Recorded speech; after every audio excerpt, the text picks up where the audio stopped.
ఉగ్రవాదం, ఆంగ్లంలో దీన్ని టెర్రరిజం అంటారు. ఈ ఉగ్రం ఉగ్రం అంటే భయం నుండి పుట్టింది. వాస్తవంగా ఈ ప్రపంచ దేశాలు ఎదుర్కొనేది ఈ ఉగ్రవాదాన్ని. ఎందుకు ఉగ్రవాదం అనేది ప్రారంభించబడింది, లేకపోతే ఇప్పుడు మన భారతదేశంలో మరి మొన్న జరిగిన ఆ భయంకరమైన లేకపోతే అమాయకమైన ప్రజలను కాల్చి చంపేశారు. ఈ కాల్చి చంపడానికి మరి మతం కారణమా, లేక దేశాల కారణమా, లేక ఇంకేమైనా కారణాలు ఉన్నాయా అనే విషయాల్ని మనము ఈ వీడియోలో తెలుసుకుందాం. నాకు చాలామంది లాయర్లు ఫోన్ చేశారు. ఏమనంటే, కృష్ణమనాయుడు గారు మీరు ఉగ్రవాదం మీద వీడియో చేయండి అని. నేను వాస్తవంగా ఈరోజు మరి మీటింగ్ వెళ్ళాల్సిన పనిలో ఉన్నాను. అయినప్పటికీ ఒక వీడియో మాట్లాడి ఉగ్రవాదం మీద మాట్లాడి నేను ప్రకాశం డిస్టిక్ బోర్డర్లో, రాయలసీమ బోర్డర్లో మీటింగ్స్ ఉన్నాయి నాకు. మరి సండే పగలు కూడా మీటింగ్స్ ఉన్నాయి, నైట్ మీటింగ్స్ ఉన్నాయి, సోమవారం కూడా మీటింగ్స్ ఉన్నాయి. సరే, ఏదేమైనా ఈ ఏప్రిల్ నెల, మే నెలలో మొత్తం మీటింగ్స్ నాకు ఉన్నాయి కాబట్టి అయినప్పటికీ కూడా ఖాళీ సమయంలో ఇలాగా ఎంతోమంది మరి క్రైస్తవులు ప్రాముఖ్యంగా దేశ ప్రజల క్షేమం కోసం మరి వీడియోలు చేయాలని నేను ఇష్టపడుతున్నాను. నేను చెప్పే మాటలు, నేను ఒక పాస్టర్ కృష్ణమనాయుడు అయినప్పటికీ కూడా నేను చేసే వీడియోలు కూడా ఒక సెక్యులరిటీగా ఉంటాయి. కొన్ని సందర్భాల్లో ఒక ఫిజికల్ టీచింగ్ ఉంటుంది, కొన్ని సందర్భాల్లో డివోషనల్గా మాట్లాడతాం, కొన్ని సందర్భాల్లో హెచ్చరికలు కూడా చేస్తూ ఉంటాం. దయచేసి మరి నన్ను మీరందరూ ప్రోత్సహిస్తున్నారు అంటే ఈ యూట్యూబ్లో మరి కృష్ణమనాయుడు గారు డబ్బులు వెళ్తున్నాయి అనుకుంటారేమో. అసలు నేను ఒక్క రూపాయి కూడా నాకు రాదు. ఎలీషా ఏలి యూట్యూబ్ ఛానల్ ఆయన ఒక మంచి దైవ సేవకులు. ఆయన ఎంతోమందికి అన్నం పెడుతున్నాడు, ఒక పెద్ద మందిరాలు కడుతున్నాడు, అనేక చోట్ల మందిరాలు కట్టడానికి రెడీ అవుతున్నాడు. కాబట్టి యూట్యూబ్లో వచ్చే డబ్బంతా మందిరాలు కట్టడానికి మరి ఎలీషా అనే పాస్టర్ గారు యూజ్ చేస్తున్నారు. కాబట్టి ఆ యూట్యూబ్ డబ్బులన్నీ ఆయనకి వెళ్తున్నాయి. దయచేసి మీరు గమనించగలరు, నేను ఒక బాప్తిస్మిచ్చి యోహానులాగా బతకాలని నేను అనుకుంటున్నాను. అది నా అంతరాత్మ నాకు సాక్ష్యం ఇస్తుంది. దయచేసి మీరు వినండి. నాకు చాలామంది లాయర్లు ఫోన్ చేశారు. వాళ్ళు ఏమడిగారంటే, మరి కృష్ణమనాయుడు గారు మీరు ఉగ్రవాదం గురించి మాట్లాడమని చెప్పారు. సరే, నేను తప్పకుండా మాట్లాడతాను. ఒక లాయర్ గారు అయితే తణుకు నుంచి ఫోన్ చేశారు, హైకోర్టు లాయర్ గారు. తప్పకుండా మీరు మాట్లాడాలండి, మిమ్మల్ని కలుస్తామని అన్నారు. అయితే చాలామంది పెద్దవాళ్ళు ఫోన్ చేశారు. సరే, ఏదేమైనప్పుడు కూడా ఉగ్రవాదం గురించి నేను ఒక అర్ధగంట మాట్లాడటానికి నేను ఇష్టపడుతున్నాను. ఈ ఉగ్రవాదం అనేదాన్ని మనం ఏ విధంగా మరి వాటిని విడిచిపెట్టాలి, లేకపోతే ఈ ఉగ్రవాదాన్ని మనం తగ్గించే స్థానాలు, లేకపోతే వాళ్ళని ఏ విధంగా మనం ఉంటే ఉగ్రవాదాలు అనేది మరి క్లోజ్ అవుతుంది అనే విషయాలు మనం తెలుసుకోవాలి. మరి తుపాకీలు, అటు బాంబులు శబ్దాలు, ఇటు బాంబులు శబ్దాలు పెరుగుతుంటే ఉగ్రవాదం తగ్గుద్దా అంటే తగ్గదు. అది ఇంకా పెరిగిపోతూ ఉంటుంది. అయితే ఉగ్రవాదం గురించి ఒక మంచి అనాలిసిస్ బైబిల్లో జీసస్ గారు చెప్పింది, యేసు ప్రభు గారు చెప్పింది కూడా నేను చెప్పడానికి ప్రయత్నం చేస్తాను. బైబిల్ యెహోషువ గ్రంథం 1వ అధ్యాయము 5వ వచనంలో, నీవు బ్రతుకు దినములన్నీ నీ ఎదుట ఏ మనుష్యుడు నిలబడలేడు. అది దేవుడి చెప్పినట్లుగా నువ్వు కుడికి కానీ ఎడమకి కానీ తొలగకూడదు అని సృష్టికర్త మోషే చనిపోయిన తర్వాత ఒక మంచి నాయకత్వంలో జాషువాని ఎన్నుకున్నాడు దేవుడు.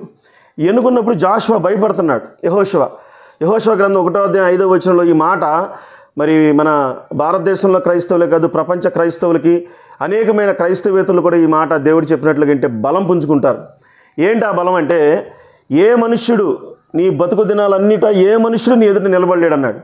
అంటే దీని అర్థం ఏంటంటే, నేను నీకు తోడుగా ఉంటాను. ఎప్పుడు తోడుగా ఉంటానని చెప్పాడు దేవుడు? నువ్వు ధర్మశాస్త్రంలో, మోషే ధర్మశాస్త్రంలో ఉన్నది నువ్వు తూచా తప్పకుండా పాటించి, కుడికి కానీ ఎడం కానీ తొలగకూడదు, న్యాయం తప్పకూడదు, అప్పుడు తోడుగా ఉంటా అన్నాడు. ఇదే స్టాండ్లో మరి నేను మరి అనేకమైన ఆస్తులు అమ్మేస్తానని చెప్పాను. మరి ఇదే క్రమంలో నేను బతకాలని ఇష్టపడుతున్నాను, ఆశపడుతున్నాను. కాబట్టి ఈ ఉగ్రవాదం అనే విషయంలో మరి నేను చెప్పే మాటలు ఏంటంటే, మన దైవ సేవకులుగా మన మాటకి బైబిల్లో స్టెఫెన్ అపోస్తుల గారి గ్రంథంలో స్టెఫెన్ మాట్లాడుతున్నప్పుడు ఆత్మచేత నింపబడిన భక్తుల్లో ఒకరు స్టెఫెన్. ఈ స్టెఫెన్ మాట్లాడుతున్నప్పుడు అతను అగపరిచిన జ్ఞానము అద్భుతమైనది. అలాంటి జ్ఞానము స్టెఫెన్కి ఎలా వచ్చిందంటే ఆత్మచేత నింపబడిన వారని బైబిల్లో తెలియజేస్తుంది. కాబట్టి దైవ సేవకులుగా మనం ఈ చివరి దినాల్లో డబ్బుకి పరుగులు తీయకూడదు, పేరు ప్రఖ్యాతులకు పరుగులు తీయకుండా ఆత్మచేత నింపబడి ప్రతిరోజు మనం బైబిల్ ధ్యానం చేస్తుంటే దేవుని యొక్క మహాశక్తి మనల్ని ఆవరిస్తుంది. చాలామంది అడిగారు, ఏ యూనివర్సిటీలో చదివారు మీరు కృష్ణమనాయుడు గారని. నేను అసలు బైబిల్ కాలేజీ గేట్లే నాకు తెలియదు, మాకు యూనివర్సిటీలు కూడా నాకు తెలియదు. కానీ నేను దేవుడి దగ్గర అనేకమైన లక్షల రూపాయల బుక్స్, కొత్త పుస్తకం వచ్చిందంటే నేను తీసుకొచ్చి చదివేవాడిని. ఎందుకంటే రగిలే అగ్నిని ఎవరు ఆర్పగలుగుతారు? ఒక ఫైర్ మన లాస్ ఏంజలస్లో ఒక భయంకరమైన ఫైర్ వచ్చింది. మరి అక్కడున్న కుబేరులు, ప్రపంచంలోనే కుబేరులు అందరూ అక్కడ ఉన్నారు. ఆ సముద్రం గాలి వచ్చి మొత్తం వాళ్ళ గృహాలన్నీ, వాళ్ళ భోగాలన్నీ, కార్లన్నీ కాలిపోయినాయి. ఇది మనకేం సూచిస్తుందంటే దేవుడు ఇంకో పక్షంగా పాపం చేసే వాళ్ళని చంపేస్తున్నాడు. లేకపోతే పాపం చేసే దేశాలు, క్రైస్తవ దేశాలు అయినప్పటికీ కూడా దేవుడికి పక్షపాతం లేదు. హిందూ దేశమని, క్రైస్తవ దేశమని, ముస్లిం దేశమని లేదు. పాపాలు ఎక్కువగా ఉండి దేశ నాయకులు కూడా దేవుడికి వ్యతిరేకంగా ఉన్నప్పుడు అమెరికా దేశపు అధ్యక్షుడు మరి పురుషులు పెళ్లిళ్ళు చేసుకోవడానికి, స్త్రీలు పెళ్లిళ్ళు చేసుకోవడానికి చట్టం అనేది రెడీ అయింది. ఆ టైంలో దేవుడు సముద్రపు గాలి పంపించి వాళ్ళ ఇళ్ళని తగలేశాడు. కాబట్టి అమెరికా అధ్యక్షుడు ఇల్లు కూడా తగలబడిపోవడానికి, అంతకుముందు మాజీ అధ్యక్షుడు ఇల్లు కూడా తగలబడిపోయిన పరిస్థితులు మనం చూస్తున్నాం. అయితే దేవుడు ఒక రకంగా మరి పాపం కలిగిన దేశాలు, లేక పాపం చేస్తున్న దేశాల మీద ఆయన అగ్నిని పంపిస్తున్నాడు. ఇంకో పక్కనేమో మరి ఉగ్రవాదులు తోటాలతోనూ బాంబులతో ఎగబడుతున్నారు. మరి ఇంకో పక్కేమో మరి మనుషులే మరి భయంకరంగా మరి ఉగ్ర మనసుతో మరి ఉంటున్నారు. మరి ఇలాంటివన్నిటిని కూడా నిష్పత్తి మనం తగ్గించాలంటే యేసుక్రీస్తు ప్రభు వారి యొక్క శాంతి సందేశాలే మనకి ఆధారం. యేసు ప్రభు వారి శాంతి సందేశం మనకు అవసరం. అయితే ప్రాముఖ్యంగా నేను ఒక మాట తెలియజేస్తున్నాను. ఉగ్రవాదం గురించి టీవీలో ఏబిఎన్ వెంకటకృష్ణ గారు అనుకుంటా, ఎవరో తెలియదు, ఆయన టీవీలో మాట్లాడుతూ బాగా మాట్లాడుతున్నారు. అయితే మరి చాలామంది చంపేవాళ్ళని, పాకిస్తాన్ టెర్రరిస్టులు చంపేవాళ్ళని, వాళ్ళంతా వాళ్ళ ప్యాంట్లు ఓడదీసి వాళ్ళు మరి ఆనాడు అబ్రహాంకి ఇచ్చిన నిబంధన సున్నతి అంటారు, అంటే సుల్తి అంటారు మన భాషలో, తెలుగు భాషలో. ఈ ప్యాంట్లు ఓడదీసి వారి మర్మాంగాలు చూసి వాళ్ళు ముస్లిమ్స్ అయితే బతకనిచ్చారు, మిగతా హిందువులు అయితే చంపేశారని ఆయన చెప్తున్నాడు. ఏంటో ఈ దర్యాప్తులు భలేగా ఉండే, ఇంటర్నేషనల్ దర్యాప్తుల కంటే గొప్పగా దర్యాప్తులు చేసినట్లు వీళ్ళు మాట్లాడుతున్నారు. ఎందుకంటే టీవీ ఛానల్స్ అనేది మత ఉన్మాదాన్ని తీసుకొస్తున్నాయి. కావాలంటే మీరు ఎవరైనా చెక్ చేసుకోండి. ఏబిఎన్ రాధాకృష్ణ గారిని మిమ్మల్ని గౌరవించి చెప్తున్నాను. వెంకటకృష్ణరావు జర్నలిజం వారి జర్నలిజం హిందూ మతోన్మాదాన్ని ప్రేరేపిస్తుంది. ఎందుకంటే మరి హిందువుల మీద దాడి ఇది ఉగ్రదాడి కాదు, కానీ హిందువుల మతం మీద దాడి అని చెప్తున్నాడు ఆయన. నా స్టాండ్ ఏంటంటే ఇది కేవలం దేశం మీద దాడని నా స్టాండ్లో నేను మాట్లాడుతాను. ఈ దేశంలో హిందువులు ఒక్కళ్ళే లేరు, అన్ని మిశ్రిత జనాలు ఉన్నారు. కాబట్టి ఏబిఎన్ ఆయన చెప్తున్న మాట కేవలం హిందువులే చంపేశారంటున్నాడు. అసలు ఆ జర్నలిజంలో ఏదైనా నీతి ఉందా, న్యాయం ఉందా? క్రైస్తవుల మీద, ముస్లింల మీద పడేడుస్తున్నారు వాళ్ళంతా. నేనేమంటానంటే ఎంతోమంది క్రైస్తవులు గొప్ప మహానాయకులు ఉన్నారు, ముస్లింలు గొప్పోళ్ళు ఉన్నారు. మన ఇంటి పక్కన ముస్లింలు మనం చూస్తున్నాం, ఎంత మంచోళ్ళు అండి, మనందరికంటే మంచోళ్ళు ముస్లిమ్స్. ఇక్కడ మన పక్కన ఉన్న వాళ్ళంతా టెర్రరిస్టులు, కొన్ని టెర్రరిస్టులు చేసేదానికి అందరికీ ఆపాదిస్తున్నారు చూసారా? అది టీవీలో వారు మాటలు వెనక్కి తీసుకోవాలి. కాబట్టి ఏంటంటే ఇది మతం మీద జరిగిన దాడి కాదు, ఇది దేశం మీద జరిగిన దాడి. కాబట్టి ఇది మరి దేవుడు మన క్రైస్తవులంగా లేకపోతే దేవుని బిడ్డలుగా మన స్టాండ్ ఎలా ఉండాలంటే అది సెక్యులారిటీగా ఉండాలి. మన స్టాండ్ సెక్యులారిటీగా ఉండాలి. నేను ఈ మాట ఉగ్రవాదం గురించి మాట్లాడటాను మీకు. ఉగ్రవాదం చాలా ప్రమాదకరమైంది. ఉగ్రవాదము, నరమేధం అనేది చాలా ప్రమాదకరమైంది. మనందరం ఖండించి ప్రేమతో బతకడానికి కొన్ని విషయాలు నేను తెలియజేస్తాను, దయచేసి మీరు వినండి. మరి 2001 నుండి మరి అత్యంత క్రియాశీలంగా ఉన్న ఉగ్రవాద సంస్థలు ఒక 5 చెప్తారు మీకు. మరి ఏమిటంటే మన ప్రపంచ దేశాల మొత్తం కూడా ఇప్పుడు ఉగ్రవాదానికి పొంచి ఉంది. మరి ఇరాక్, ఆఫ్ఘనిస్తాన్, పాకిస్తాన్, మరి నైజీరియా, సిరియా, ఈ 5 దేశాల్లో ప్రముఖ ఉగ్రవాద సంస్థలు ఉన్నాయి. ఇరాన్, ఆఫ్ఘనిస్తాన్, పాకిస్తాన్, మరి నైజీరియా, సిరియా, ఈ దేశాలన్నింటిలో మరి ఉగ్రవాదాన్ని ఎక్కువగా ఉంది. ఈ ముఖ్యమైన ఉగ్రవాద సంస్థల పేర్లు మీకు తెలియజేస్తాను. హమాస్ అనే ఉగ్రవాద సంస్థ, ఇది చాలా చాలా చాలా బలం పొందుకుని వెళ్తుంది. అదేవిధంగా రెండో ఉగ్రవాద సంస్థ బోకో హరాం. ఈ బోకో హరాం అనే ఉగ్రవాద సంస్థ కూడా పెద్ద శక్తివంతంగా విజృంభిస్తుంది. మూడోదిగా ఆల్ ఖైదా, ఇది మనం ఎప్పుడు వింటున్నాం, ఆల్ ఖైదా అని. ఇది బిన్ లాడెన్ గారి విషయంలో చెప్తున్నాను. వారికి రిలేటెడ్గా ఉన్న ఉగ్రవాదం. అమెరికాని మరి జ్ఞానం కలిగిన ఆ దేశంలో ఉన్న ఆ టవర్స్ పేల్ చేశారు, ఆల్ ఖైదా అని సంగతి. తర్వాత నాలుగోదిగా తాలిబన్స్ అనే ఉగ్రవాద సంస్థ, ఇది కూడా నాలుగోదిగా బాగా మరి ఆర్థికంగా పుంజుకుని ఆయుధాలు ఉత్పత్తి చేస్తుంది. నెక్స్ట్ 5వదిగా ఐసిస్ అంటారు. ఈ ఐసిస్ ఉగ్రవాదం కూడా ఆర్థికంగా బలంగా పుంజుకుని మరి ఈ 5 రాష్ట్రాల్లో ఈ ఉగ్రవాద సంస్థలు మనుగడ ఉంది. వీరి యొక్క ముఖ్య ఉద్దేశం ఏంటంటే వాళ్ళు మరి ఖురాన్ ప్రకారంగా అల్లాని వీళ్ళు డైరెక్ట్ చేస్తున్నారు, తప్పు పడుతున్నారు. ఎందుకంటే ఒకనాటి అడవి కాలంలో ఉన్న కొన్ని మాటలను ఆధునిక కాలంలో ప్రయోగించడానికి ఇష్టపడుతున్నారు. ఎందుకు చెప్తున్నానంటే ఈ మాటలు, ఈ ఉగ్రవాద సంస్థలు ఎందుకు స్టార్ట్ అయినాయి అంటే కేవలం మరి వారు కొంతమంది, అంటే ఉగ్రవాదులు అంటే సంస్థలు, వారు కొంతమంది ముస్లిమ్స్ చేసిన ఎజెండాతో ప్రపంచంలో ఉన్న ముస్లింలందరినీ తిడుతున్నారు. అది చాలా తప్పు. కాబట్టి ఈ ఉగ్రవాద సంస్థలు ఇది పెరక్కోకుండా ఇది అణిచివేయబడటానికి ఏం చేయాలి మనం అంటే మనం మూలాల్లోకి మనం వెళ్ళాలి. ఈ మాట చెప్పే ముందు ఒక మాట నేను తెలియజేస్తాను. మన దేశంలో ఉన్న ఉగ్రవాదం చెప్తాను. ఏంటంటే నాకు ఒక ఫోన్ కాల్ వచ్చింది కరీంనగర్ నుండి. ఒక 46 సంవత్సరాలు ఒక అమ్మాయి ఫోన్ చేసింది. అన్నయ్య నేను పలానా అని చెప్పింది. మా నాన్నగారు పాస్టర్ గారు. అమ్మ నీకు ఎంతమంది పిల్లలమ్మా అని అడిగా. ఆమె ఏమందంటే నాకు పెళ్ళి అవ్వలేదు అన్నయ్య అంది. ఎందుకు చేసుకోలేదమ్మా, సమర్పించుకున్నామంటే కాదన్నయ్య మా నాన్నగారు చనిపోయారు, అమ్మగారు చనిపోయారు, మా అక్కకి పెళ్ళి అవ్వలేదు, నాకు పెళ్ళి లేదు, మా అక్కకి 48, నాకు 46 సంవత్సరాలు అని చెప్పింది. కేవలం డబ్బు లేక మేము పెళ్లి చేసుకోలేదు అన్నయ్య, ఎవరైనా డబ్బులు అడుగుతున్నారని చెప్పింది. అంటే కట్నం అడిగేవాళ్ళు కూడా ఉగ్రవాదులేగా. ఆ మాట నా గుండె తరుక్కుపోయింది. నేనేమన్నానంటే అమ్మ నేను ఒక మంచి పాస్టర్ గారికి ఇచ్చి నేను పెళ్లి చేస్తాను, చేసుకుంటావమ్మంటే చేసుకుంటా అన్నాను.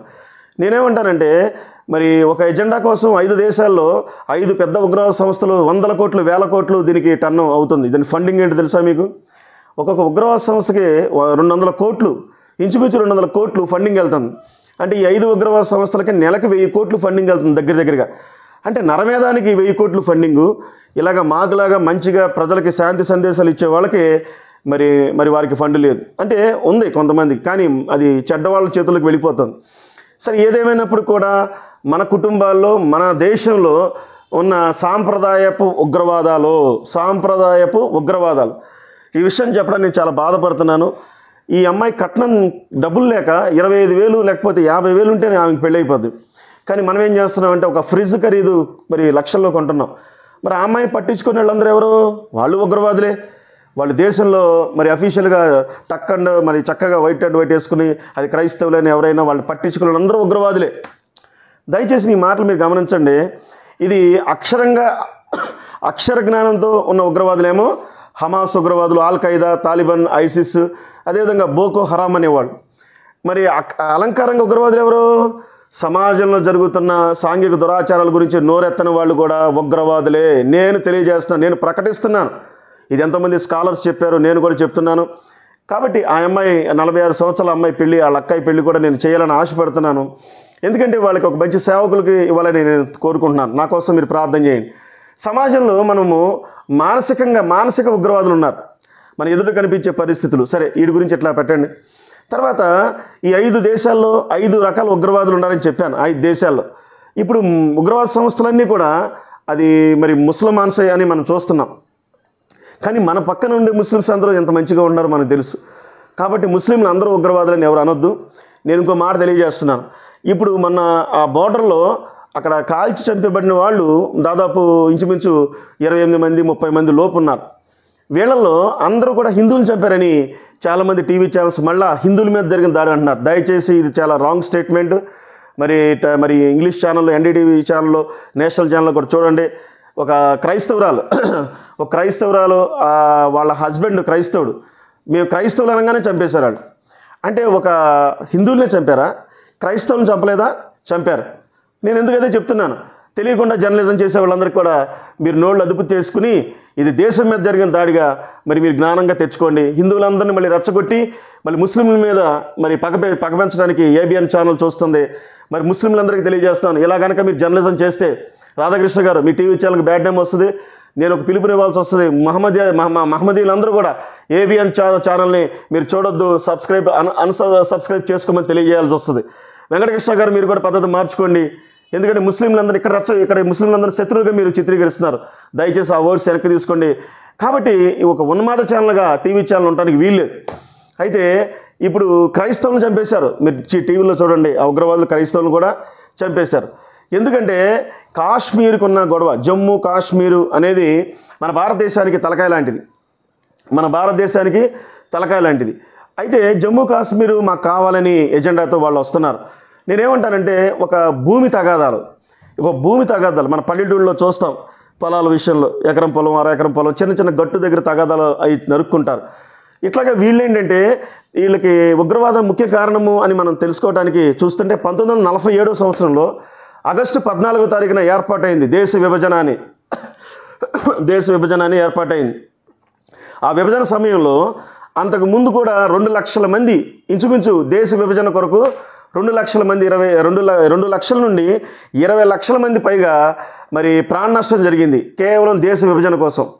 ఎందుకు చెప్తున్నామంటే మనందరం కూడా మరి తలకొన్న అడవిలో పుట్టామా, లేకపోతే అడవుల్లో జంగిల్లో పుట్టామా? నేను మన మధ్యప్రదేశ్ వెళ్తున్నాను సువార్త సభ కోసం. కారులో వెళ్తున్నప్పుడు మధ్య గుండా అన్ని అడవులే. అడవుల్లో కొన్నిసార్లు క్రూర మృగాలు, కొన్ని భయంకరమైన అవన్నీ వస్తాయి. మేము కారు ఆగి మరి యూరినల్ కూడా కారు ఆపడానికి కూడా అలాంటి ప్రదేశాలు లేవు అక్కడ. అలాంటి పరిస్థితుల్లో ఉగ్రవాదం అనేది నేను ఎందుకు చెప్తున్నానంటే, మరి ఈ అడవిలో పుట్టిన మనుషుల్లాగా ఒకళ్ళొకళ్ళు కాల్చుకోవటాలు, ఒకళ్ళొకళ్ళు బాంబులు వేసుకోవటాలు అని చెప్తున్నాను. ఈ ప్రపంచంలో ఆర్థిక మరి పరిస్థితులన్నీ దిగజారిపోతున్నాయి కేవలం మందుగుండు సామాన్లకే, మరి తుపాకీ శబ్దాలకే, హైడ్రోజన్ బాంబుకి, మరి హైడ్రోజన్ బాంబులు, మరి ఆటం బాంబులకి, మరి అనేక రకాలైన బాంబులు, కొత్త కొత్త బాంబులు తయారు చేస్తున్నారు మానవుడు. ఎందుకంటే మానవ దేశం పతనం అయిపోద్ది. ఇందులో ఒక ప్రవచనం నాకు గుర్తొస్తుంది. యేసుక్రీస్తు ప్రభువారు చెప్పారు, ఈ భూమి అంతా కాలిపోతుంది, ఈ భూమి అంతా కాలిపోతుంది అన్నారు. మత్తయి సువార్త 24వ అధ్యాయంలో యేసుక్రీస్తు ప్రభువారు ప్రవచనాలు మనకి సిద్ధంగా ఉన్నాయి. ఏంటి ఆ ప్రవచనాలు అంటే, మరి ఈ భూమి మొత్తం కూడా కాలిపోతుంది అని. రెండో సూర్యుడు ఈ భూమి మీద బళ్ళుమంటాడు. అంటే మరి ప్రవచనం తెలియజేస్తుంది ఈ ప్రపంచం అంతా కాలిపోయే పరిస్థితులు వస్తున్నాయి. ఈ ప్రపంచం అంతా, మొన్న ఒక ఆయన ఎవరో నాకు ఫోటోలు పెట్టాడు, కృష్ణమనాయుడు గారు, నేను 3 అంతస్తుల బిల్డింగ్ కట్టాను చర్చికి, 4వ అంతస్తుకి మీరు ఏమైనా సహాయం చేయగలుగుతారా అని.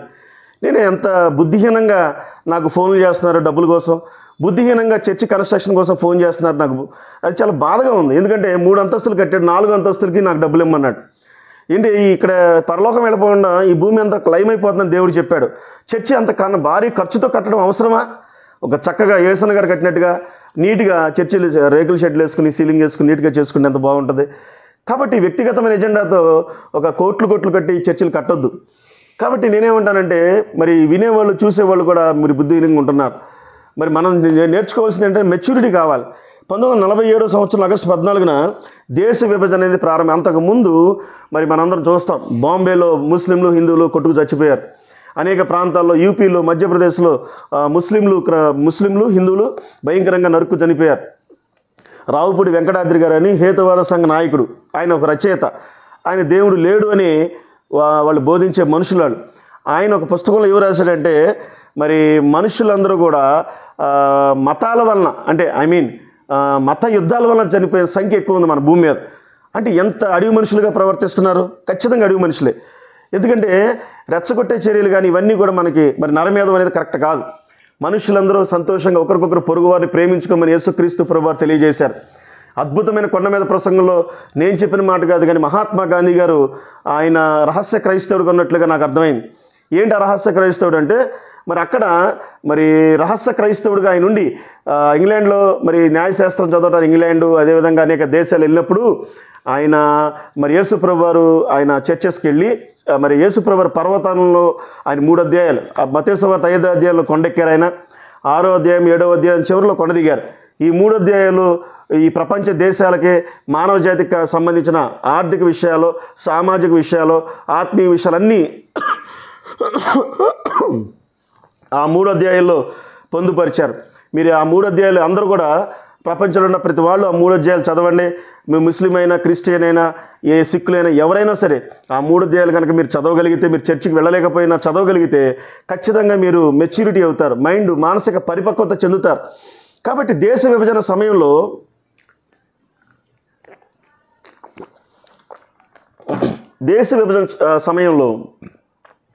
ఆ విభజన జరగకముందు ముస్లింలు హిందువులు దాదాపు 20 లక్షల పైగా మరణించారు మన యొక్క దేశంలో. దానికి దేశ విభజన చేసి పాకిస్తాన్ అనేది మహమ్మదీలందరూ ఉండాలని చెప్పేసి పంపించారు. ఇక్కడ మిగిలిన వాళ్ళు ఇక్కడే మేము ఉన్నాం, ఇక్కడే పుట్టామని మన మహమ్మదీ సహోదరులందరూ వెళ్ళలేని వాళ్ళని ఇక్కడే ఉన్నారు. మరి వెళ్ళిపోయిన వాళ్ళందరూ అక్కడ వేరే సపరేట్ దేశాన్ని ప్రారంభించుకున్నారు. నేను ఎందుకు చెప్తున్నానంటే, మనిషి బైబిల్లో ఏముందంటే పగ, ఈర్ష్య, అసూయ పాతాళం కంటే కఠోరమైందంట. పాతాళం కంటే కఠోరమైంది ఈర్ష్య, అసూయ, పగలు. దయచేసి ఉగ్రవాదం అనేది పగల మీద ఆధారపడి ఉంది. నేను చెప్పే మన భారతదేశాన్ని పెద్ద మనుషులు కూడా నేను తెలియజేసేది ఏంటంటే, మరి ఎక్కడ ఎవరు రెచ్చగొట్టే ప్రసంగాలు, రెచ్చగొట్టే పరిస్థితులు మనం చేయకూడదు. మన దగ్గర ఉన్న హైదరాబాద్ ఉంది, హైదరాబాద్ పాత బస్తీలు ఎప్పుడు గొడవలు జరుగుతూనే ఉన్నాయి. మరి నేను కారులో వెళ్తుంటే బాగా కొట్టుకున్నారు అక్కడ. హైదరాబాద్లో కూడా మరి ముస్లింలు హిందువులు అలా ఇదవుతుంది. కానీ బైబిల్ ఏం చెప్తుందంటే, నీ పొరుగువాడిని ప్రేమించని చెప్పాడు యేసుక్రీస్తు ప్రభువారు. అంటే దాని అర్థం ఏంటంటే పొరుగు వాళ్ళు క్రైస్తవులనే కాదు, ప్రతి వారిని మనం ప్రేమించాలి, గౌరవించాలి. మన శరీరాన్ని ఎట్లా ప్రేమించుకున్నామో వాళ్ళని కూడా అలా ప్రేమించమని తెలియజేశాడు. కాబట్టి ఈ 5 దేశాల్లో మీరందరూ ప్రార్థన చేయండి. క్రైస్తవులందరికీ నేను పిలుపునిస్తున్నాను, ప్రార్థన చేయండి. కింద కామెంట్లో తెలియజేయండి.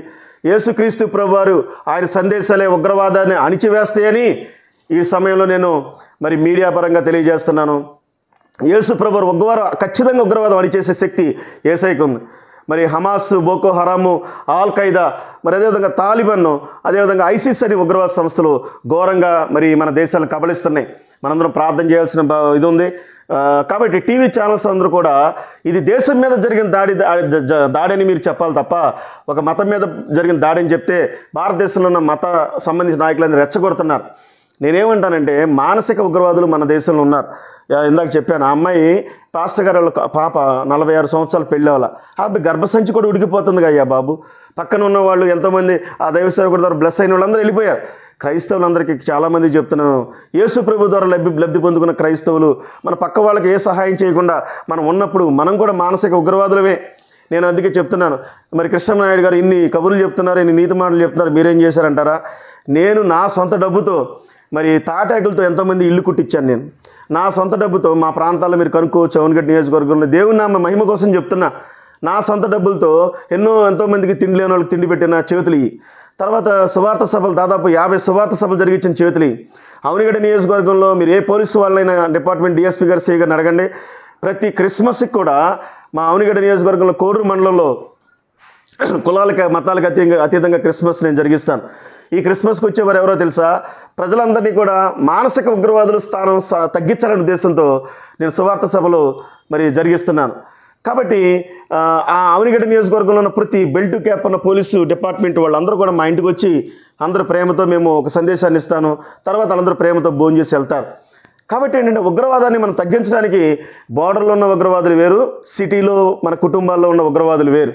అదేవిధంగా అవనిగడ్డ నియోజకవర్గంలో ఉన్న ప్రతి పోలీస్ డిపార్ట్మెంట్ మా ఇంటికి వస్తారు. రెవెన్యూ డిపార్ట్మెంటు, పోలీస్ డిపార్ట్మెంటు, మరి అన్ని రకాల మిశ్రిత అధికారులు మా ఇంటికి వచ్చి నేను ఇచ్చిన పిలుపుకి వారందరూ వచ్చి క్రిస్మస్కి అటెండ్ అయ్యి యేసు ప్రభువు యొక్క ప్రేమతత్వం, దైవతత్వం గురించి, మరి పాపపుణ్యాల గురించి మేము తెలియజేసినప్పుడు మరి వారు మానసిక ఉగ్రవాదులుగా ప్రపంచంలో తగ్గుతారు. వచ్చిన డిఎస్పీలు కానీ పోలీసు యంత్రాంగం అందరూ నన్ను ఏమని అడుగుతారంటే, మేమందరం కూడా ప్రజల్లో ఉన్న మరి ఈర్ష్య పగలు చంపేయడానికి మేము లాఠీ తుపాకీ పట్టుకున్నాం, మాకు అధికారులు ఇచ్చారు.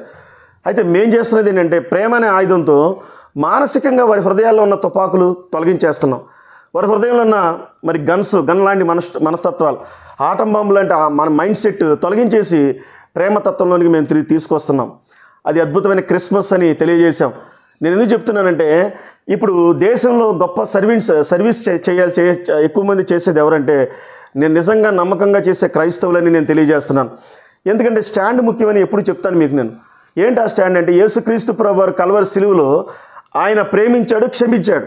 వాస్తవంగా యేసుక్రీస్తు ప్రభువారిని ఆయన ఆ దేశం ఉగ్రవాదిగా ఆయన గుర్తించింది. ఏంటి ఉగ్రవాది? అక్కడున్న యోధ ధర్మశాస్త్రాన్ని, మోష ధర్మశాస్త్రాన్ని బలహీనపరుస్తున్నాడు, ఈయన ఒక ఉగ్రవాది అని గుర్తించి ఏదో చేసింది. కానీ యేసుక్రీస్తు ప్రభువారు ఉగ్రవాద? బైబిల్లో మత్తయి సువార్తలో అక్కడున్న ఆయన మీద నెపాలు ఏంటంటే నజరేయుడు యేసు ఈ చోటుని పాడు చేసి అని రాయబడింది. యేసుక్రీస్తు ప్రభువారు అంట జెరూసలేమును పాడు చేశాడంట. చాలామంది అడుగుతున్నారు, కాంట్రవర్సల్ గురించి నేను మాట్లాడుతున్నాను. అసలు క్రైస్తవులు మీరు ఎందుకండి కాంట్రవర్సల్గా మాట్లాడతారంట? కాంట్రవర్సల్ కాదు, దేవుడి నీతి మనుషుడికి కాంట్రవర్సీ అయింది. దేవుడి నీతి మనిషికి కాంట్రవర్సీ అయింది. ఎందుకంటే సుమియోన్ అనే ఒక భక్తుడు యేసుక్రీస్తు ప్రభువారు బాలుడుగా ఉన్నప్పుడు లోకా సువార్తలో దేవాలయంలోనికి మరియా యోసేపు తీసుకెళ్ళినప్పుడు సుమియోన్ అనే ఒక మంచి భక్తుడు ఉంటాడు. యేసు ప్రభువారిని, బాలుడైన యేసుని ఆయన ఎత్తుకుని ఒక ప్రవచిస్తాడు. ఏమనంటే ఈయన జీవితం వివాదాస్పదమైన గురుతు, ఇశ్రాయేలుకి వివాదాస్పదమైన గురుతని సుమియోన్ ప్రవచించాడు. ఇంకో ప్రవచనం ఏం చెప్పాడంటే, మరియమ్మకి నీ గుండెల్లోనికి ఖడ్గం దూసుకెళ్తుంది అన్నాడు. నేనేం చెప్తానంటే ప్రపంచానికి క్షమాపణ, ప్రేమను తీసుకురావడానికి యేసుక్రీస్తు ప్రభువారు ఒక వివాదాస్పదమైన గుర్తుగా ఉండిపోయాడు. క్రీస్తుకు పూర్వం క్రీస్తు శకమని శకపురుషుడు అయ్యాడు ఆయన. అంటే మన ప్రపంచాన్ని విడదీసిన మహా శకపురుషుడు క్రీస్తు ప్రభువారు. ఈ వీడియో చూస్తున్న మీరు ఎవరైనా హిందువులైనా, ముస్లింలైనా, సిక్కులైనా మరి ఎవరైనా ఉంటే యేసుక్రీస్తు ప్రభువారి గురించి 200 రూపాయల బైబిల్ మీరు కొనుక్కోండి. ప్రతిరోజు కొండ మీద ప్రసంగం ధ్యానం చేసి మీరు ఆఫీస్కి వెళ్ళండి. మీకు ఆ రోజంతా మానసిక ఉగ్రవాదం నుంచి మీరు బయటపడతారని ఒక పాస్టర్గా నేను మీకు తెలియజేస్తున్నాను. దయచేసి మీరు ఈ మాటలు వినండి. ప్రతి ఇంట్లో బైబిల్ పెట్టుకోండి. అద్భుతమైన పుస్తకం. మరి యేసుక్రీస్తు ప్రభువారి బోధల ద్వారా హింసను విడిచిపెడతారు. మరి చాలామంది అడిగారు. ఈరోజు మరి విజయవాడలో సిఐ దుర్గారావు గారని 2002లో నన్ను అరెస్ట్ చేశాడు.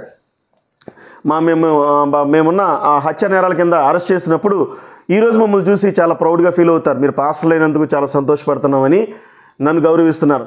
ఎందుకంటే మానసికంగా ఉగ్రవాదులుగా ఉన్న మేము ఒకప్పుడు తెలియక మరి హింసను ప్రేరేపించిన మేము 22 ఏళ్ల క్రితం మన కూడా మా వాళ్ళందరూ కూడా ఇప్పుడు రౌడీ షీటర్లు ఉన్నారు. మా ఇంటి పేరు పోతన, మీరు రికార్డ్స్లో చూసుకోండి. మరి అవనిగడ్డ నియోజకవర్గంలో పోతనోళ్ళు, మరలా అదేవిధంగా మచిలీపట్నం దగ్గర గూడూరు అనే ప్రాంతంలో పోతన అని నాయుడు సామాజిక వర్గం ఉన్నారు. మేమేంటంటే బాగా ఆస్తులు ఉండడం వలన మేము మనుషులను లా అండ్ ఆర్డర్ని చేతిలో తీసుకోవడం జరిగింది. కొన్ని రాజకీయ నేపథ్యాలు కావచ్చు, కొన్ని లేకపోతే మరి మనుషులు ఈర్ష్య నేపథ్యాలు కావచ్చు. మేము లా అండ్ ఆర్డర్ని చేతిలో తీసుకుని మరి హత్యలు చేయటం, లేకపోతే మనుషులు నరకటం, అదే పందాలో నా జీవితం సాగి నన్ను జైల్లో నుంచి యేసుక్రీస్తు ప్రభువారు జైల్లో నన్ను దర్శించారు. నేను జైల్లో ఉన్నప్పుడు మరి మా అవనిగడ్డ నియోజకవర్గంలో యాకనూరు అనే ప్రాంతం ఉంది. ఈ యాకనూరు అనే ప్రాంతంలో ఇది స్టేట్ మొత్తం ఉలిక్కిపడే ఒక ఘోరమైన పరిస్థితి. మరి బంధువులే మరి బాంబులు వేసుకుని బాంబులతో చనిపోయిన సంఖ్య ఆ టైంలో 5 చనిపోయిన వాళ్ళని మరి మెడకాయలు కోసేశారు. వాళ్ళు నేను కలిసి జైల్లో ఉన్నాం. గాజు వెంకటేశ్వరరావు గారని 70 ఎకరం మాగాని, గుడివాక శివరావు అని, ఇంకా చాలామంది చంటి అని, శివ అని, చాలామంది, వాళ్ళందరూ 18 మంది ముద్దాయిలు. వారితో మేము జైల్లో ఉన్నాం. నేను ఎందుకు చెప్తున్నానంటే మనిషి కూడా మానసిక ఉగ్రవాదిలాగా ఎందుకు తయారవుతున్నాడు. బార్డర్లో ఉగ్రవాదుల గురించి, బార్డర్స్లో ఉన్న ఈ 5 రకాల ఉగ్రవాద సంస్థలు, మరి Iraq, Afghanistan, Pakistan, Nigeria, Syria, ఈ 5 దేశాల్లో ఉన్న ఉగ్రవాద సంస్థల గురించి మీకు తెలియజేశాను.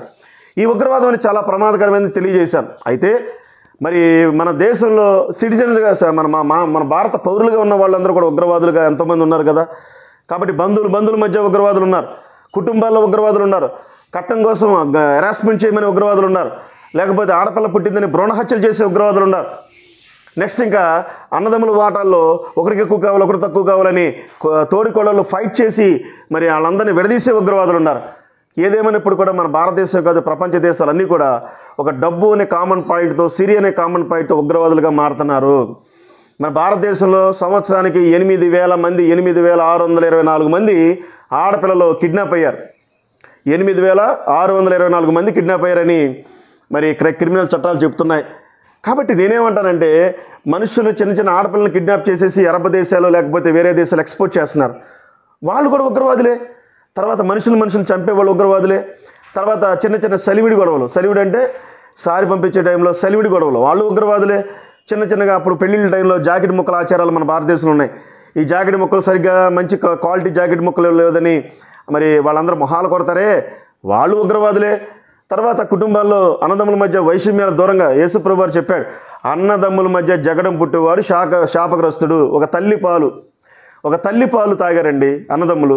ఒకే తల్లి పాలు తాగిన వ్యక్తులు వచ్చిన కోడలను బట్టి, అత్తలను బట్టో, లేకపోతే స్నేహితులను బట్టో, వీళ్ళందరూ డబ్బును బట్టి విడిపోతారే, వీళ్ళందరూ కూడా ఉగ్రవాదుల మనస్తత్వాలే. కాబట్టి ఉగ్రవాదులు అనేది దేశంలో ఉన్నారు, మన భారతదేశంలో ఉన్నారు. ఇంటింటి దగ్గర కొన్ని పరిస్థితులు మనం చూస్తున్నాం. కాబట్టి ప్రేమ అనేది చాలా గొప్పది. మనందరం ప్రేమించుకుందాం. ముందు డబ్బు అనే దాన్ని ఎక్కువగా విలువ ఇవ్వటం వలన మనందరం ఉగ్రవాదులుగా మారుతున్నాం, మానసిక ఉగ్రవాదులుగా. డబ్బు అనేది మనం మరి కావాలి, కానీ అది అవసరాలను బట్టే కావాలి. అది ఎక్కువ వచ్చిందనుకోండి, మనం ఖచ్చితంగా మనం కూడా మానసిక ఉగ్రవాదులుగా తయారవుతామని తెలియజేస్తున్నాను. మరి ఎలీషా ఏలియా యూట్యూబ్ ఛానల్ని మీరు ఎవరైనా సబ్స్క్రైబ్ చేసుకోకపోతే చేసుకోండి. మరి నేను చెప్తున్నాను మరలా, మరి ఇంకా అనేకమైన విషయాలు మీతో షేర్ చేసుకోవాల్సి ఉంది. చిత్రమైన ఫోన్ కాల్స్ నాకు వస్తున్నాయి, విచిత్రమైన మరి నాయన ఆ విధంగా వస్తున్నాయి. ఎందుకు చెప్తున్నానంటే నాకు ఈ మధ్య చెన్నైలో తెలుగు ప్రజలందరూ ఉన్నారు. నా వీడియోలు చూసి దాదాపు 12-13 వీడియోలు ప్రవీణ్ పగడాల గారి గురించి చేశాను. మరి ఆ ప్రవీణ్ పగడాల గారి ఉగ్రవాదం గురించి ఎన్నోసార్లు మాట్లాడారు. నేను ప్రవీణ్ పగడాల గారిని ఎంతో గౌరవిస్తున్నాను, ప్రేమిస్తున్నాను. ఎందుకు చెప్తున్నానంటే వీళ్ళు మానసిక ఉగ్రవాదులందరినీ వాళ్ళ హృదయాల్లో చంపేశారు దేవుని వాక్యం చేత మానసిక ఉగ్రవాదులందరినీ చంపేసి మనుషులుగా మార్చారు ప్రవీణ్ పగడాల లాంటి వ్యక్తులు. మరి దైవ సేవకులు, మరి పాస్టర్స్ అని మేము మానసిక ఉగ్రవాదులు ఉన్న భారతదేశంలో ఉన్న వాళ్ళందరినీ, వాళ్ళ హృదయంలో ఉన్న ఉగ్రవాద మనసును చంపేసి మనిషిగా మార్చి ప్రేమని మేము తీసుకుని వెళ్తున్నాం. కాబట్టి దైవ సేవకుల వ్యవస్థ చాలా గొప్పది. దైవ సేవకుని పాస్టర్లు అనేవాళ్ళు నిజమైన పాస్టర్లుగా మారండి అని నేను తెలియజేస్తున్నాను. నిజమైన పాస్టర్స్ అంటే మరలా చెప్తున్నాను, చాలామంది పాస్టర్స్ అనేవాళ్ళు డబ్బుకి అమ్ముడుపోయేవాళ్ళు ఉంటారు, లేకపోతే ఇంకా చాలా చాలా కుహనా మేధావులు ఉంటారు. కాబట్టి మంచిగా బతకమని దేవుడి వాక్యం తెలియజేస్తుంది. మరి చెన్నై అనే పట్టణం నుండి నాకు ఫోన్ వచ్చింది. మే 9వ తారీఖున చెన్నైలో నాయకుల సదస్సు ఏర్పాటు చేస్తాం. తెలుగు ప్రజలు చెప్పండి ఏంటంటే తెలుగు ప్రజలు వాళ్ళందరికీ కూడా మీరు లీడర్షిప్ క్వాలిటీస్ గురించి లేకపోతే నాయకత్వ లక్షణాల గురించి మీరు తెలియజేయాలని నాకు ఫోన్ చేశారు. ప్రభు చిత్తం అయితే మే 9వ తారీఖు నాకు డేట్ కన్ఫర్మ్ కాలేదు. నేను చెన్నైలో ఉన్న మరి తెలుగు ప్రజలు కొన్ని వేల మంది ప్రజలకి నాయకులకి సదస్సులో మాట్లాడటానికి వెళ్తున్నాను. అందుకే చెప్తున్నాను, చాలామంది మీరేం చదువుకున్నారంటే నేను చదువుకున్నది ఏమీ లేదు, అంటే బైబిల్ నాలెడ్జ్ బైబిల్ స్కాలర్ కాదు. అనేకమైన పుస్తకాలు తెచ్చుకుని మిస్టరీ బయోగ్రఫీస్ తెచ్చుకున్నాను, హిస్టారికల్గా తెచ్చుకున్నాను, అనేకమైన రాజకీయ నేపథ్య పుస్తకాలు తెచ్చుకున్నాను. భారతదేశ అభివృద్ధి లేకపోతే భారతదేశం కుంటుపట్టడం ఎట్లా, భారతదేశం యొక్క అభివృద్ధికి పాత్ర పోషించేది ఎవరు, మరి క్రైస్తవ పాత్ర ఎంత ఉంది, లేకపోతే మతాలని నాశనం చేసేవాళ్ళ పాత్ర ఎంత ఉంది, మరి మత ఉన్మాదుల పాత్ర ఎంత ఉంది, ఇలాంటి విషయాలన్నీ కూడా నా మైండ్లో చిప్పులో పెట్టేసుకున్నాను యేసుక్రీస్తు నామంలో. కారణం ఏంటంటే హృదయాల్లో ఉన్న మానసిక ఉగ్రవాదుల్ని ఆలోచనలు చంపడానికి మేము రెడీ అయ్యాం. దయచేసి మీరందరూ గమనించండి. నాకు కాల్ చేసి చాలామంది పిలుస్తున్నారు, అనేక దేశాలు పిలుస్తున్నారు, అనేక ప్రాంతాలు పిలుస్తున్నారు. అయితే నాకు చాలామంది ఫోన్స్ చేస్తున్నారు. ఈ చెన్నై నుంచి కూడా ఫోన్ చేశారు, ఇంకా అనేక మధ్యప్రదేశ్ నుంచి ఫోన్ చేస్తున్నారు. కాబట్టి మీరందరూ నా కోసం ప్రార్థన చేయండి. ఎందుకంటే చాలామంది నన్ను ప్రేమించేవాళ్ళు, నన్ను గౌరవించేవాళ్ళు చాలామంది ఏమని ఫోన్ చేస్తున్నారంటే, ఒక లాయర్ గారు మరి నెల్లూరు నుంచి కావలి నుంచి ఫోన్ చేశారు. నెక్స్ట్ శ్రీకాకుళం, విజయనగరం దగ్గర శ్రీకాకుళం నుంచి ఒక పాస్టర్ గారు, ఒక లాయర్ గారు ఫోన్ చేశారు, హైకోర్టు లాయర్ గారు. ఏమన్నారంటే, అయ్యా కృష్ణమనాయుడు గారు, మీరు ఈ సనాతన ధర్మం గురించి, మరి క్రైస్తవ్యంలో ఉన్న అధర్మం గురించి, లేదా క్రైస్తవులు చేస్తున్న అధర్మం గురించి, ముస్లింలు చేస్తున్న మరి పరిస్థితులు అన్నింటినీ మీరు ఎత్తి చూపిస్తున్నారు. మీ ప్రాణానికి ఏమన్నా హాని ఉందామని వాళ్ళని నా మీద ప్రేమతో మీరు ఈ దేశానికి కావాలి, లేకపోతే మన రాష్ట్రానికి కావాలి, తెలుగు ప్రజలకు ప్రాముఖ్యంగా మీ అవసరం ఉంది, దయచేసి మీరు ఈ మతాల జోలికి వెళ్లకుండా మాట్లాడమని చెప్పి అంటున్నారు. నేనైనా ఉన్నాను తెలుసా, నాతో పాటు జైల్లో ఉన్న వాళ్ళందరూ బయటకు వచ్చిన వాళ్ళు చంపేశారండి. లాయర్ గారు మీతో మాట్లాడుతున్నాను, మంచి చంపేశారు. నేను బతుకున్నంటే కారణం యేసుక్రీస్తు ప్రభువారు. అయితే నన్ను ఎవరు టచ్ చేయలేరు. ఎందుకు టచ్ చేయలేరంటే, బైబిల్లో యెషయా గ్రంథం 1వ అధ్యాయం 5వ వచనం దేవుడు నాతో మాట్లాడాడు. నీవు బ్రతుకు దినములన్నీయు, నా కుమారుడా, నీవు బ్రతుకు దినములన్నీయు నీ ఎదుట ఏ మనుష్యుడు నిలబడలేడన్నాడు. ఎందుకో తెలుసా, నేను నా కోట్ల ఆస్తి కూడా చాలా వరకు అమ్మేసి పేదలకు ఇచ్చాను. మా నాన్నగారు పోతన కేశవరావు గారు, ఆయన అప్పుల పాలైపోయినప్పుడు నీతిగా మా పొలాన్ని అమ్మి అప్పులు కట్టి అమ్మాం. మా నాన్నగారు మాకు నీతి నేర్పించారు, మా అమ్మగారు మాకు నీతి నేర్పించింది. చాలామంది చెప్తున్నారు, మా అమ్మగారు 1977 తుఫాన్లో ఆ దివిసీమ ఉప్పిని వచ్చింది, మొత్తం అందరూ చచ్చిపోయారు. ఆ టైంలో 10,000 మంది పైనే దివిసీమలో చనిపోయారు. అందులో మా తల్లి కుటుంబం అందరూ చనిపోయారు. మా అమ్మ వాళ్ళ అన్నయ్య ఇద్దరే బతికారు, చెట్టు గాలాడి బతికారు. సముద్రం అలల నుంచి తప్పించుకుని చెట్టు గాలాడి బతికారు. నేనేందుకు చెప్తున్నా అంటే, మరణం మరి కరోనా టైంలో 53 లక్షల మంది మన భారతదేశంలో చనిపోయారు. కానీ నేను బతికున్నానంటే, మనందరం బతికున్నామంటే ఇది బోనస్. ఇలాంటి టైంలో మనము మానసిక ఉగ్రవాదం గురించి మాట్లాడకపోతే, మతాల్లో ఉన్న ఉగ్రవాదం గురించి మాట్లాడకపోతే, లేకపోతే దేశంలో కుటుంబ నిర్మాణ పాత్ర పతనమైపోతుంటే ఈ విషయాల గురించి మనం మాట్లాడకపోతే మనం క్రైస్తవులం కానే కాదు. మరి బైబిల్లో స్టెఫెన్ని మీరు గౌరవిస్తే నన్ను కూడా గౌరవించండి. నేను అన్పార్లమెంట్ లాంగ్వేజ్ ఉపయోగించట్లేదు. నేను మరలా చెప్తున్నాను, నన్ను ఇప్పటివరకు హిందువులు ఎవరో, ఏ హిందువులు కానీ ఏ ముస్లిం కానీ నన్ను గౌరవించి మాట్లాడుతున్నారు. మరి ఎవరు నాకు వార్నింగ్స్ ఇచ్చిన వాళ్ళు లేరు. కారణం ఏంటి? నేను బైబిల్ ప్రకారంగా మాట్లాడుతున్నా. కాబట్టి బైబిల్లో స్టెఫెన్ని ఆ నాటికల్లో ముష్కరులారా అన్నందుకు చంపేశారు. బైబిల్లో అతను వాడిన పదమే, అది అన్పార్లమెంట్ లాంగ్వేజ్ కాదు. ఆ పదాన్ని నేను ఉపయోగిస్తా సందర్భానుసారంగా.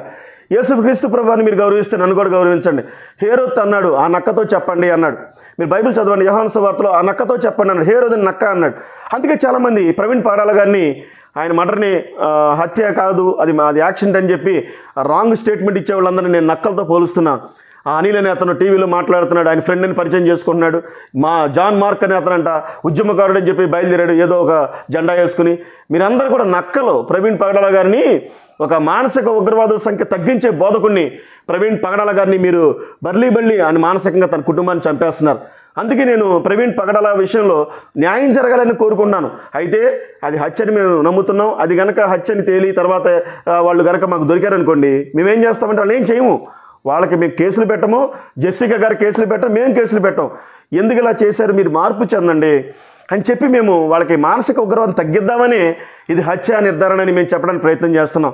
దయచేసి పాస్టర్లు అనబడిన వాళ్ళు, క్రైస్తవులు అనబడిన వాళ్ళు, నిజమైన పాస్టర్స్, నిజమైన క్రైస్తవులు ఎక్కడ డబ్బుల కోసం చేతులు చాచరో, ఇప్పుడు నా యేసుక్రీస్తు ప్రభు రాజు అని చెప్పి పక్కింటోడిని అయ్యా చర్చి కడతాక రేకులు ఎత్తావా అని అడుక్కుంటున్నారు. మీరు ఎవరైనా అలాంటి అడుక్కునే వాళ్ళకి చెప్తున్నాను, మీరు క్రీస్తు యొక్క పరువును తీసేస్తున్నారు రోడ్ల మీద. దయచేసి పాస్టర్లందరినీ గౌరవించి నేను నమస్కరించి చెప్తున్నాను, ఈ అంచె దినాల్లో పౌరుషంగా నిలబడండి. యెహోషువలాగా మీరు నిలబడండి, మోషేలాగా మీరు నిలబడండి. మోషే ఈజిప్ట్ దేశంలో కోట్లు ఆస్తులు వజ్ర వైడూర్యాల్లో ఆ అంతఃపురంలో తొలగిన ఆయన ఎడారిలో కూడా ఆయన ఎండకి తట్టుకున్నాడు. ఎండకి తట్టుకునే మనసు ఉందా దైవసేవకుడా నీకు? క్రైస్తవులందరికీ తెలియజేసిన భోగాల్లో బతికే క్రైస్తవులకి ప్రాముఖ్యంగా పక్కింటి వాళ్ళని పట్టించుకోకుండా, లేకపోతే పక్కనింటి వాళ్ళని పెళ్లి కావాల్సిన డబ్బులు లేకపోయినా వాళ్ళకి ఒక 20,000 ఇచ్చి పెళ్లి చేయొచ్చు. మీరు అయ్యేం పట్టించుకోకుండా మీరు భోగాల్లో బతుకుతా మీ కాస్ట్యూమ్స్, మీకున్న వస్త్రాలు, ఒక్కొక్క చీర వచ్చి 50,000 అంట మా పాస్టర్ గారిది. కొంతమంది ఒక్కొక్క చీర వచ్చి, ఒక్కొక్క కోటు సూట్ వచ్చి మా పాస్టర్ గారిది ₹1,00,000 అంట. చెప్పుకుంటే గర్వి దేవుడు నన్ను ఆశీర్వదించాడని చెప్పడం ఇదే. మీరందరూ కూడా క్రైస్తవులు కూడా ఇలాంటి పనులు చేసే వాళ్ళందరినీ కూడా నేను ఉగ్రవాదులే, మానసిక ఉగ్రవాదులు. అలాంటి పద్ధతులన్నీ విడిచిపెట్టి మన దేశాన్ని పురోగతి కోసం మనందరం పాటుపడదాం. మీ అందరినీ నేను ఆశీర్వాదాలు ప్రకటిస్తున్నాను. రిటైర్ అయిపోయిన ఐఏఎస్ ఆఫీసర్లు చాలామంది ఫోన్ చేస్తున్నారు, ఐజీలు ఫోన్ చేస్తున్నారు.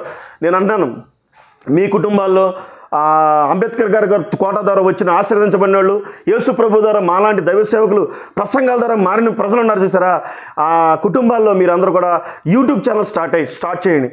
మానసిక ఉగ్రవాదులుగా ప్రజలు ఉండకూడదు అని క్రీస్తు ప్రేమను చాటి చెప్పండి. మీరు యూట్యూబ్ ఛానల్ తెలియజేయండి. తెలియజేయకపోతే మరి మీ భార్యలు ఉన్నారు కదా, వాళ్ళ చేతికి గాజులు ఉంటాయి కదా, మరి బాగా కోట్లు సంపాదించిన వాళ్ళందరికీ నేను సవాళ్ళు విసురుతున్నాను. క్రైస్తవులకి మీ చేతులకు గాజులు ఉంటాయి కదా, మీ భార్యలకి, ఆ భార్యలు మేడం గారు, మన భారతదేశంలో ఉన్న యేసుక్రీస్తు ద్వారా ఆశీర్వదించబడిన వాళ్ళందరికీ నేను చెప్తున్నాను, వాళ్ళ భార్యలకు చెప్తున్నాను, అందరు తల్లులు మీకు నా కన్న తల్లులో చెప్తున్నా, మీకున్న గాజులు మీ భర్తలకు ఇవ్వండి. ఎందుకంటే వాళ్ళు భయపడుతున్నారు సమాజంలో. మానసిక ఉగ్రవాదాన్ని తగ్గించడానికి, దారిద్ర్యాన్ని తగ్గించడానికి మీరు డబ్బు తీయట్లేదు. మీరు సువార్తకు డబ్బు తీయండి, మీరు పేదలను ఆదుకోండి. మీరు మరొక గవర్నమెంట్ అవ్వాలండి, మన గవర్నమెంట్ అవ్వాలి. కాబట్టి యేసుప్రభు రాజ్యం మనం చూపించాలి ప్రజలకి. కాబట్టి నేను నా ఆస్తి మొత్తం అమ్మేసి చాలా వరకు అమ్మేశాను, ఇప్పుడు అమ్మడానికి మా నాన్న ఒప్పుకోవట్లేదని చెప్పాను మీకు. కాబట్టి దయచేసి మీరు గమనించి, మరి బార్డర్స్లోనే ఉగ్రవాదుల గురించి మనం టీవీలో చూస్తున్నాం. మన ఇంటి పక్కన మన ఇంట్లో ఉండే ఉగ్రవాదం మనస్తత్వాన్ని మీరు తొలగించుకుని యేసుక్రీస్తు ప్రభువారి ప్రేమ, మత్తయి సువార్త 24వ అధ్యాయంలో అక్రమము విస్తరించడం చేత ప్రేమ చల్లారిపోవును. అక్రమము విస్తరించడం చేత ప్రేమ చల్లారిపోతుంది. ప్రేమని వృద్ధి చేద్దాం, అక్రమాన్ని తరిమి కొడదాం. అక్రమం లాంటి మనస్తత్వం కలిగిన ఉగ్రవాద మనస్సును, మానసిక ఉగ్రవాదులు, భయంకరమైన ఘోరమైన పద్ధతి, ఈర్ష్య, అసూయ అనే ఉగ్రవాద మనస్తత్వాలు తరిమి కొట్టి మనం దేవుడి రాజ్యాన్ని స్థాపిద్దాం. దేవుడి మాటలు దీవించునుగాక. అక్కడున్న ఉన్న ఉగ్రవాద సంస్థలు, టీవీ ఛానల్ అందరూ కూడా ఇది హిందూ మతం మీద జరిగిన దాడి కాదు, దేశం మీద జరిగిన దాడి. ముస్లింలు చంపింది, అక్కడ చాలామంది క్రైస్తవులను కూడా చంపారు. కాబట్టి ఆ లిస్టు చూసుకుని మీరు జర్నలిజం చేయమని ఏబిఎన్ ఛానల్కి, ఇంకా అనేక ఛానల్కి నేను తెలియజేస్తున్నాను. మరి దేవుడు మిమ్మల్ని అందరూ ఆశీర్వదించును గాక. మరి మీ పక్కన ఉన్న వాళ్ళందరినీ పట్టించుకోండి. ప్రాముఖ్యంగా బట్టలు లేని వాళ్ళకి బట్టలు ఇవ్వండి. ప్రాముఖ్యంగా దళితులు ఇవ్వండి. వాళ్ళు ఎవరైనా మీకు కనిపిస్తే, ఎక్కువ మంది పేదరికంలో ఉంటారు, ఆ పసిపిల్లలు ఇళ్ళ దగ్గర టైర్లు ఆడుకుంటారు, వాళ్ళకి టైర్లు కొనివ్వండి, వాళ్ళకి బట్టలు కొనివ్వండి, వాళ్ళకి బ్రెడ్ ముక్కలు కొనివ్వండి, వాళ్ళకి ఇలైతే బియ్యం కట్టలు కొనిచ్చి మీరు అందరూ ఆదుకోమని తెలియజేస్తూ, మీరందరూ కూడా భారతదేశంలో మానసిక ఉగ్రవాదులు కాదని నిరూపించుకోండి. క్రైస్తవ ప్రేమ తత్వాన్ని మేము ప్రకటిస్తున్నాం నిరూపించుకుని మీరు ముందుకెళ్ళమని తెలియజేస్తూ నేను ఈ మాటలు ముగిస్తున్నాను. God bless you. దేవుడు మిమ్మల్ని దీవించును గాక. ఆమేన్.